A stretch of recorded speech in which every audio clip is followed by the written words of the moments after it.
আসসালামু আলাইকুম, সবাইকে স্বাগত জানাচ্ছি আজকের ভিডিওতে। কথা বলছি আমি নাভিদ আলমগীর। আজকের বিষয় হচ্ছে আটলান্টিক ইমিগ্রেশন পাইলট প্রোগ্রাম নিয়ে। যদিও বিষয়টা পুরানো, তবুও নতুন করে আবার বলতে হচ্ছে। তো অ্যাকচুয়ালি আমি আটলান্টিক ইমিগ্রেশন পাইলট প্রোগ্রাম নিয়ে অনেকগুলো ভিডিও আপলোড করেছি আমার চ্যানেলে।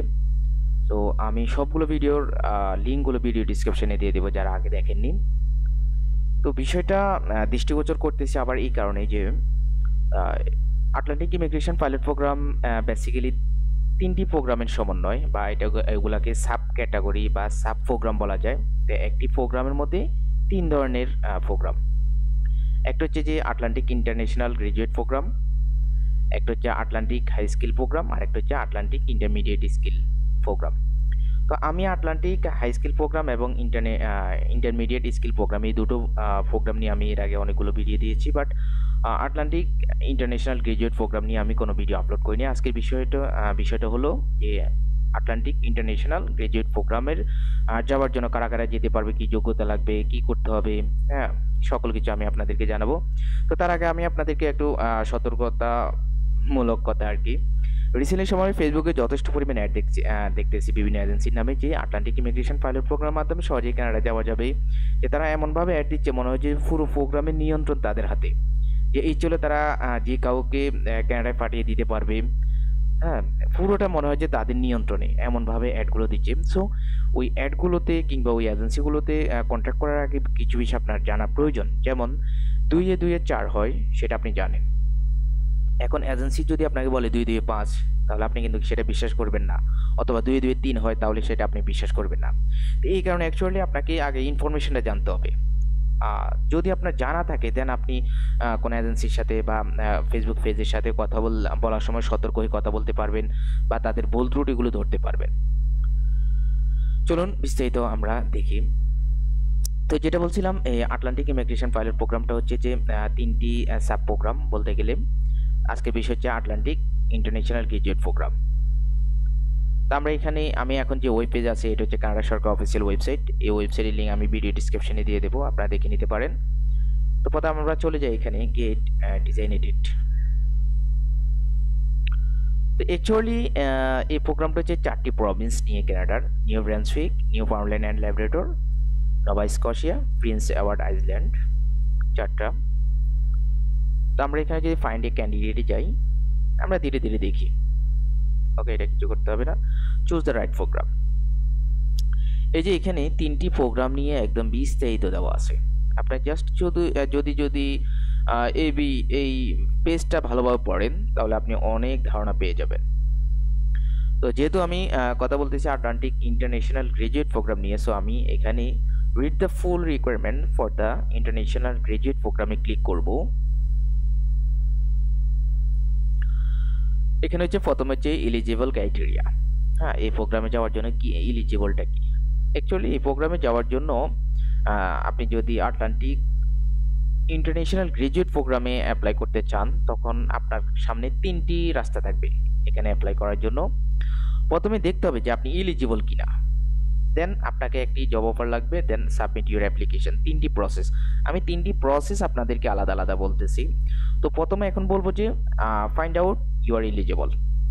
তো অ্যাকচুয়ালি আপনার কি কি যোগ্যতা লাগবে, এটার মানে হচ্ছে যে আপনার কি কি যোগ্যতা লাগবে, সেই যোগ্যতাটা। তো এই যোগ্যতার মধ্যে প্রথমে দেখুন, have lived in Atlantic province for at least 16 month in the 2 years before getting your degree, diploma or credential. Actually এই প্রোগ্রামটা হচ্ছে কার জন্য? যারা অলরেডি এই 4টি প্রভিন্সে থাকে, যারা অলরেডি এই যে 4টি প্রভিন্সের কথা বললাম, যে New Brunswick, Nova Scotia, Newfoundland and Labrador, এই যে 4টি প্রভিন্স, এই 4টি প্রভিন্সে অলরেডি আছেন, তাদের জন্য।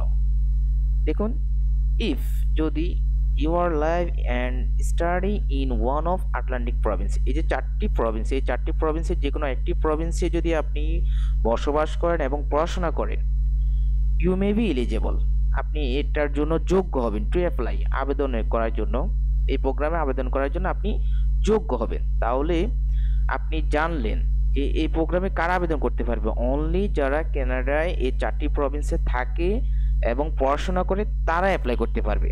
সো একটা এজেন্সি যদি আপনাকে বলে যে আপনি এই প্রোগ্রামে আটলান্টিকের মধ্যে এই ক্যাটাগরিতে যেতে পারবেন, তাহলে আপনি তাদেরকে সাথে সাথে এটা ধরে ফেলতে পারবেন, তাদের এই যে প্রতারণাটা। ওকে, এখন কি কি যোগ্যতা লাগবে, তা আমরা শিক্ষাগত কি যোগ্যতা লাগবে সেটা দেখছি। You must have at least 2 years degree, অর্থাৎ ওভারঅল আপনার 2 বছর মেয়াদি একটি ডিগ্রি থাকতে হবে কানাডিয়ান। আমি একদম সহজে বলে ফেললাম। যে 2 নম্বর হচ্ছে যে আপনার ভাষাগত দক্ষতা কি। তো যেহেতু আপনি অলরেডি সেখানে আছেন, সো আপনার এখানে ভাষাগত দক্ষতা বলতে তারা একটা টেস্ট নিবে, ল্যাঙ্গুয়েজ টেস্ট নিবে। এই টেস্টে আপনার মিনিমাম সিএলবি এখানে 4, সবগুলো লেভেল 4 হতে হবে। ফ্রেঞ্চ ল্যাঙ্গুয়েজ হোক অথবা ইংলিশ ল্যাঙ্গুয়েজ হোক, সেখানে আপনার অবশ্যই 4 থাকতে হবে। তো এখানে একটু বিস্তারিত দেওয়া আছে, যেমন আপনি যদি আইএলটিএস দেন তাহলে 4 এর ক্রাইটেরিয়াগুলো কেমন হবে এখানে দেওয়া আছে, একটু কষ্ট করে বিস্তারিত দেখে নিতে হবে। অ্যাকচুয়ালি আপনি যদি প্রোগ্রামে এলিজিবল নাও হন, তারপরও আপনি এই বিষয়টা দেখবেন, কারণ আপনার জানা থাকাটা অনেক ভালো হবে। তা আসেন আমরা দেখি যে কত টাকা লাগবে, এই প্রোগ্রামে অ্যাপ্লাই করার জন্য কত টাকা লাগবে। এখানে প্রুফ অফ ফান্ডটা দেওয়া আছে 3240। তা আমরা যদি এখানে যদি পাশে লিখি যে কেয়ার টু বিডিটি লিখলাম, কত এখানে বলছে 3240, 3240। তাহলে 3240 টাকা বাংলাদেশি কত টাকা, এখানে কারেন্ট রেটটা চলে আসছে 2,15,000 টাকা এখন। হ্যাঁ, কারেন্সি কারণ এটা বেড়ে যায় বা কমে যায় কিছুটা, 2,15,000। তাহলে আপনার প্রুফ অফ ফান্ড লাগবে 2,15,000 টাকা। তাহলে আমরা এখানে প্রথমে দেখলাম বয়সটা কিন্তু কোনো ফ্যাক্ট নেই এখানে, আর বয়সটা ফ্যাক্ট হবেও বা কীভাবে, হয়তো কিছুটা তারতম্য হবে, এছাড়া কিছু না। তাহলে শিক্ষাগত যোগ্যতা লাগবে আপনার 2 বছর একটি ডিগ্রি থাকতে হবে, বা বর্তমানে আপনি সেখানে পড়াশোনা করতেছেন, যে পড়াশোনা করতেছেন সেটার অ্যাসেসমেন্ট করলে আপনার 2 বছর হয়।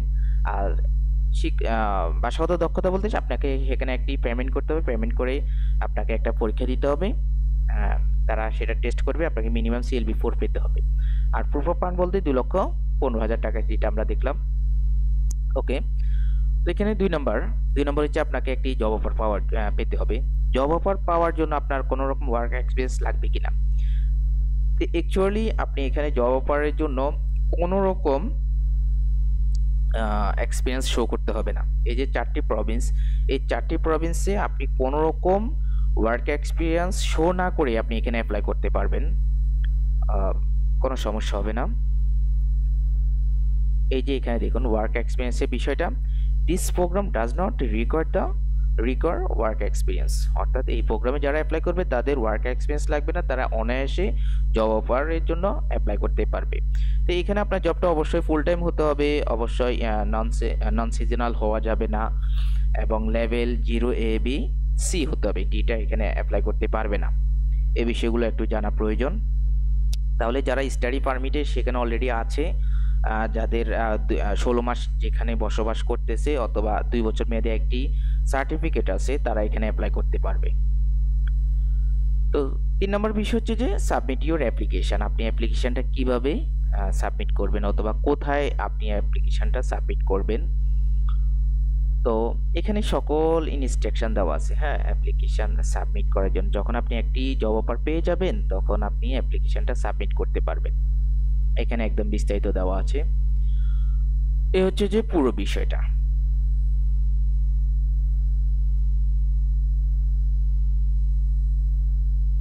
তাহলে আমি আপনাদেরকে যে বিষয়টা শেয়ার করলাম সেটা হচ্ছে যে ইন্টারন্যাশনাল গ্রাজুয়েট প্রোগ্রাম নিয়ে, আটলান্টিক ইমিগ্রেশন পাইলট প্রোগ্রামের ইন্টারন্যাশনাল গ্রাজুয়েট প্রোগ্রাম নিয়ে। এই প্রোগ্রামে আবেদন করার জন্য কোনো রকম ওয়ার্ক এক্সপিরিয়েন্স লাগবে না, আপনার পড়াশোনা লাগবে অনলি 2 বছরের একটি ডিপ্লোমা সার্টিফিকেট লাগবে, এবং ল্যাঙ্গুয়েজ একটি টেস্ট দিতে হবে, টেস্টে আপনার মিনিমাম সিএলবি 4 পেতে হবে। আপনি এখানে একটি ফুল টাইম জব লাগবে, সিজনাল জব হলে হবে না, দেন আপনি এখানে অ্যাপ্লাই করতে পারবেন। আর আপনার প্রুফ অফ ফান্ড দেখাতে হবে মাত্র 2,15,000 টাকা। দেন পরবর্তী কাজগুলো কি, পরবর্তী কাজ হচ্ছে যে যেমন আপনি যখন একটি জব অফার পেয়ে যাবেন এরপর আপনি কি করবেন? এরপর আপনাকে একটি সেটেলমেন্ট প্ল্যান করতে হবে। সেটেলমেন্ট প্ল্যানটা আপনি কিভাবে করবেন তা নিয়ে আমার চ্যানেলে একটি ভিডিও আছে, আপনি সেটা দেখে নিতে পারেন। দেন আপনি সাবমিট অ্যান্ড এন্ডোর্সমেন্ট এটার জন্য যখন অ্যাপ্লাই করবেন, এই যে ৪ টি প্রভিন্স আছে, অর্থাৎ আপনি এই পেজটা যদি একটু রিভিউ করেন, এই পেজটাতে এসে যদি একটু পড়াশোনা করেন, তাহলে আপনি অনেক বেটার ভালো কিছু জানতে পারবেন। তো এই হচ্ছে যে পুরো বিষয়টা। আপনাদের যদি কোনো রকম প্রশ্ন থাকে তাহলে আমাকে কমেন্ট করতে পারেন, আমি আপনাদেরকে আনসার দেব যথাযথ ইনশাল্লাহ। আর কেউ যদি আমার সাথে ফেসবুকে কানেক্ট হতে চান তাহলে ডিসক্রিপশন বক্সে আমি আমার ফেসবুক পেজের লিঙ্কটা দিয়ে দেবো, আপনি সেখান থেকে আমার সাথে জয়েন হতে পারবেন। সবাই ভালো থাকবেন, সবাই সুস্থ থাকবেন, আমার জন্য দোয়া করবেন। আল্লাহ হাফেজ।